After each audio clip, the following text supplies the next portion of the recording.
Alors, lorsque vous êtes arrivé au niveau du stade, d'abord, avant votre retour au niveau du stade, vous avez appris par Tolki que les militaires sont arrivés au niveau du stade. Ça, c'est une information. Mais l'ordre de revenir au stade, il est venu de qui? Je n'ai pas compris. L'ordre de revenir au stade, oui, il est venu de qui? L'information, c'est par Tolki. Vous dites que vous ne connaissez même plus qui a donné cette information. Maintenant, l'ordre de revenir au stade est venu de qui? C'est l'initiative, c'est à mon initiative. C'est vous qui avez pris la responsabilité d'ordonner aux autres de revenir au stade. C'était pour faire quoi? J'ai répondu ça. Pour croiser les bras? Il dit, j'ai répondu ça.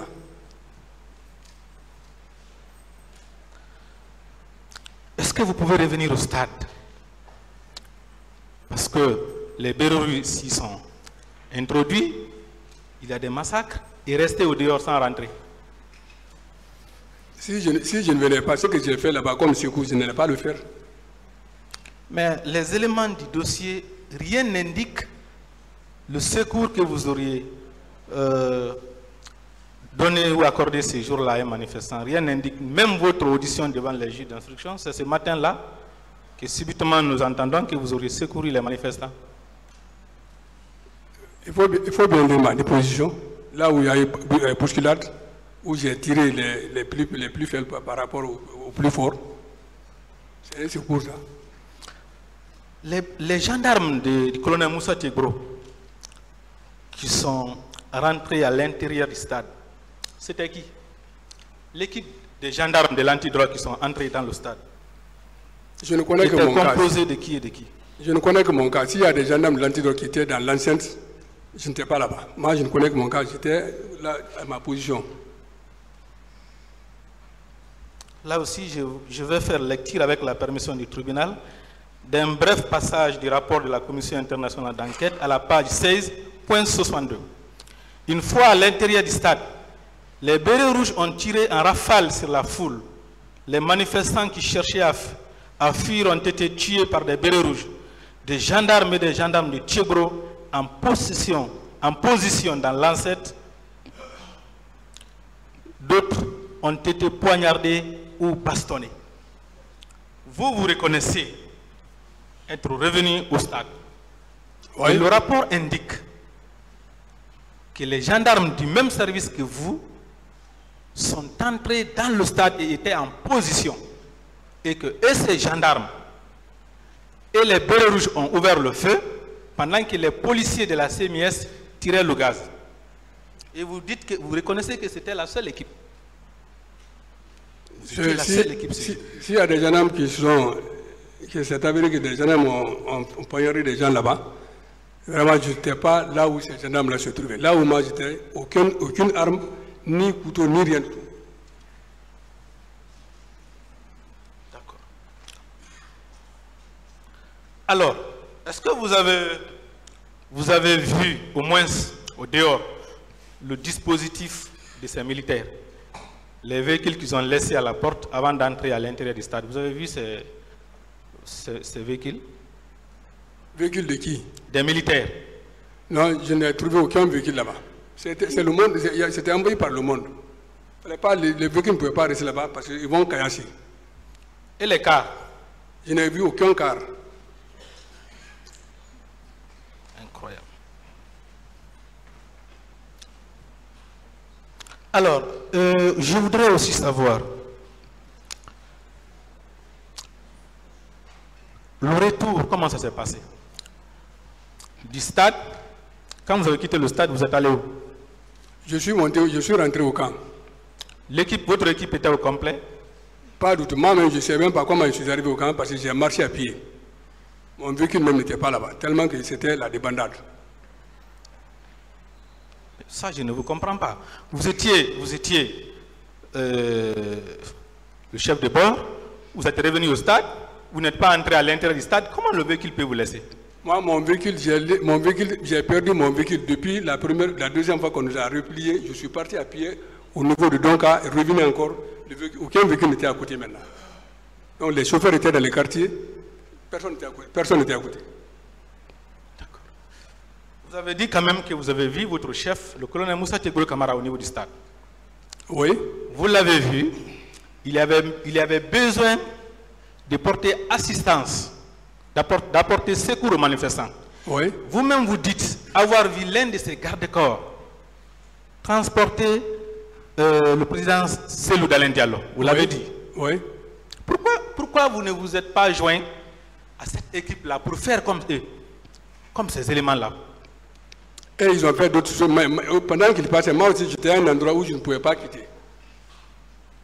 Et déjà que ceux-là sont sauvés, ils vont partir. Ceux qui sont là-bas aussi, il fallait porter secours à ceux-là aussi. Je ne pouvais pas quitter, laisser ça. Mon colonel. Oui. Est-ce qu'on peut vous croire que vous voyez votre chef? Vous ne vous approchez pas de lui. Si vous n'étiez réellement pas occupé à l'intérieur de ce stade? Je ne sais pas comment je vais parler maintenant. Je ne peux pas m'occuper de lui parce que dans la mesure où lui il a pris les leaders, il sort, il y a d'autres citoyens aussi. Comme quelqu'un m'a posé la question, est-ce qu'une vie est supérieure à une vie? Il fallait porter secours aussi, c'est les personnes qui sont en détresse aussi, pour les sauver aussi. Si l'autre là est sauvé, il faut que je reste là autant que je peux. D'accord. Je vous ai aussi entendu dire dans votre narration que vous avez vu le commandant Toumba Diakité, il faisait comme ça.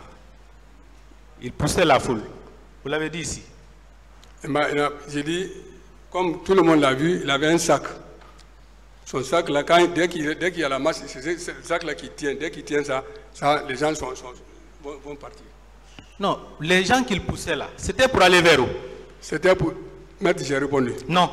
Vous avez dit que vous l'avez vu, il poussait les manifestants. Mais vous n'avez jamais dit la direction dont il demandait à ces manifestants-là de prendre. Vous n'avez jamais dit ça ici. J'ai répondu. Non. J'ai répondu. Il a effectivement répondu à ça. D'accord. Alors, vous dites qu'il était en train de repousser les manifestants. Vous dites qu'il n'avait pas d'armes. Au moment où il poussait ces manifestants-là, est-ce qu'il avait les leaders avec lui? Au moment où il poussait les manifestants, il avait les leaders avec lui? Maître, j'ai répondu ça. Ici, le commandant nous a indiqué qu'il est rentré, il est sorti avec les leaders. Mais ce que vous dites là, que vous l'avez vu avec un sac et qu'il était en train de pousser les manifestants, nous n'avons jamais entendu ça. Il a fait des jours ici à la barre. Ok, la Cour appréciera ça. D'accord. Est-ce que le commandant Toumba a quitté les lieux devant vous? Le stade, il a quitté devant vous? Non, je ne me souviens pas de ça. Moi, j'étais attelé pour sauver les personnes à la sortie du stade là-bas.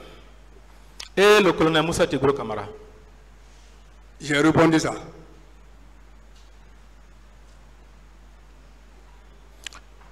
Lorsque vous êtes revenu au camp Alpha Yaya Diallo, quelle a été la suite de votre programme pour cette journée? Je n'ai pas compris. Quand vous êtes revenu au camp Alpha Yaya Diallo, quelle a été la suite de votre programme? Et quand je suis rentré le soir, oui. Je suis resté à l'unité. Vous êtes resté à votre base? À la base. Camp Alpha Yaya? Oui, camp Alpha Yaya. Très bien. Il est constant dans ce dossier-là. Ça, c'est vraiment indéniable que ce même 28 septembre, beaucoup de manifestants ont été arrêtés et conduits à cette base. Heureusement que vous étiez là-bas, ce jour-là. Quand vous êtes revenu, vous n'êtes plus sorti. Ça, c'est constant dans ce dossier-là. Je ne vous ai pas dit que je ne suis pas sorti. Et vous êtes déjà sorti? Non, alors que non, je ne vous ai pas dit que je ne suis pas sorti. Alors que vous venez de dire que vous êtes revenu, vous êtes resté là-bas, pendant qu'on parle maintenant de l'arrivée des manifestants, vous dites que vous êtes sorti? Oui, mais c'est que moi, j'ai répondu ça, je n'ai vu aucun manifestant là-bas. Aucun manifestant a été interpellé devant moi et déposé là-bas, j'ai répondu ça. Mon colonel, vous êtes un témoin. Au minimum, nous avons tous les éléments quand même de preuve que les manifestants ont été conduits le 28 septembre là-bas et ils séquestrés durant des jours. Ça au moins c'est constant. Et vous, vous dites que vous étiez là-bas. Je ne dis pas faux, mais je dis que moi je n'ai pas vu, je n'ai pas vécu. C'est que je n'ai pas vu, je ne suis pas témoin que j'ai vu. D'accord, vous n'avez pas vu. Voilà. Alors quand vous êtes revenu, quel était votre programme alors, une fois là-bas? Une fois le retour effectué à la base, quel a été votre programme? Mon programme, comme non seulement j'ai fait 48 heures de service, Ça, c'était de rentrer maintenant me reposer. Vous êtes rentré quel jour? Le même jour. La Vous soirée, qui venez de dire que vous êtes resté là-bas, le problème des manifestants se pose, vous avez encore quitté pour la maison? Je dis, je suis rentré le même jour. S'il y a eu des manifestants, je n'étais pas là-bas. Mon colonel, Merci. il peut y avoir un tel événement où tous les gendarmes sont sollicités, ils sont en activité, et que vous reveniez à la base et que vous quittiez comme ça là, pour aller vous coucher à la maison, comme si rien ne se passe. Oui, mais si je n'ai rien à faire maintenant, je rentre. Si je n'ai rien à faire, je rentre. C'est lorsque j'ai quelque chose à faire, quartier conscient, je reste. D'accord. Votre rentrée à la maison, elle avait été autorisée par un supérieur? D'abord, c'était mon jour de repos, je devrais rentrer. C'est déjà devenu votre jour de repos? Bien sûr. D'accord. Alors,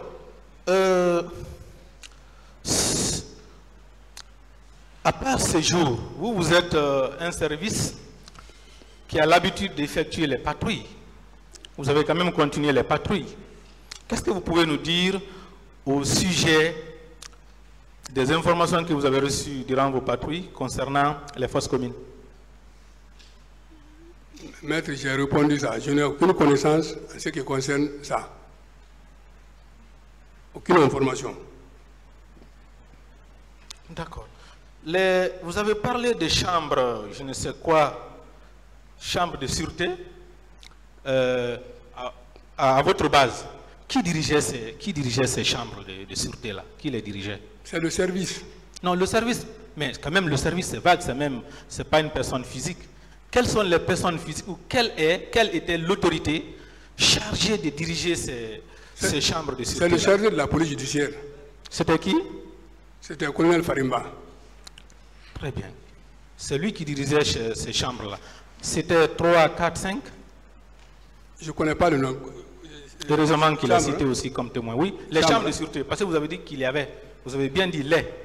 J'ai noté quand vous parlez, vous avez dit les chambres de sûreté. Non, comme je vous ai dit, les bâtiments sont compartimentés. C'est des chambres qui étaient réservées pour le logement des militaires. Après la prise du pouvoir, donc il était question maintenant d'envoyer la présidence là-bas. Donc ces chambres de sûreté... Une des chambres était réservée pour incarcérer les gens, c'est ça? Pour garde à vue. Voilà, et que c'est le colonel Farimba qui était le chef de ces chambres-là. De la police judiciaire. Oui, et vous avez dit que c'était lui le responsable. Nous étions tous des OPJ, mais c'est lui qui était chargé de la police judiciaire. Heureusement qu'il est aussi témoin.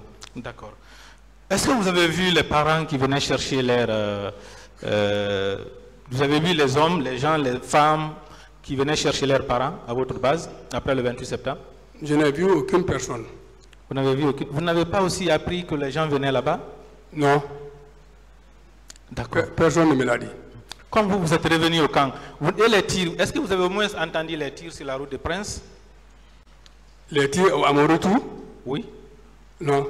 Les pièges qu'il y a eu là-bas, il est conscient aussi, comme les éléments du dossier l'attestent, qu'il y avait des miliciens qui sortaient quand même le Kalfaya, armés de flèches, de coupe-coupe, habillés en culotte, qui partaient attaquer sur la route de Prince. Il y avait des tirs, ça s'est passé. De 16h jusqu'à vers la soirée. Je n'ai jamais vu, je ne peux pas témoigner ça, je n'ai jamais vu. Même les tirs, vous n'avez pas entendu? Pas du tout. Vous n'avez remarqué aucun mouvement vers votre service? Non. Ni vers le service dirigé par le colonel Claude Pivi? Non. Vous n'avez vu aucun mouvement là-bas? Pas du tout. À la présence, vous n'avez vu aucun camion, puisqu'il a aussi indiqué qu'il y a eu des mouvements vers la présence. Les camions militaires sont venus. Vous n'avez rien vu de tout ça?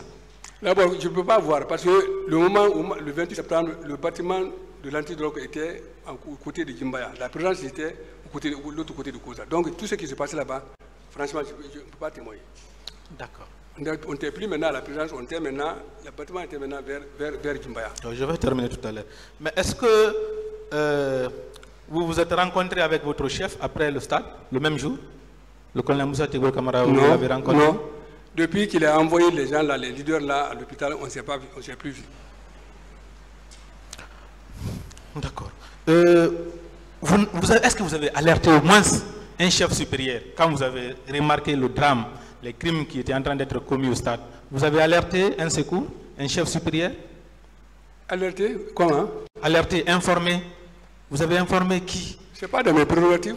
Ça s'est fait au vu de tout le monde, donc je n'ai rien Tout à... citoyen qui constate la commission des infractions, qui remarque que les citoyens sont en danger, si lui-même il n'est pas les secourir ou les tirer d'affaire, a quand même l'obligation d'appeler le secours. Oui, mais celui qui je rencontre, lui-même, j'étais avec lui là-bas. À qui je peux rendre compte? Je ne peux pas aller au-delà de mon chef de département. D'accord. Monsieur le Président, je voudrais me limiter là pour le moment.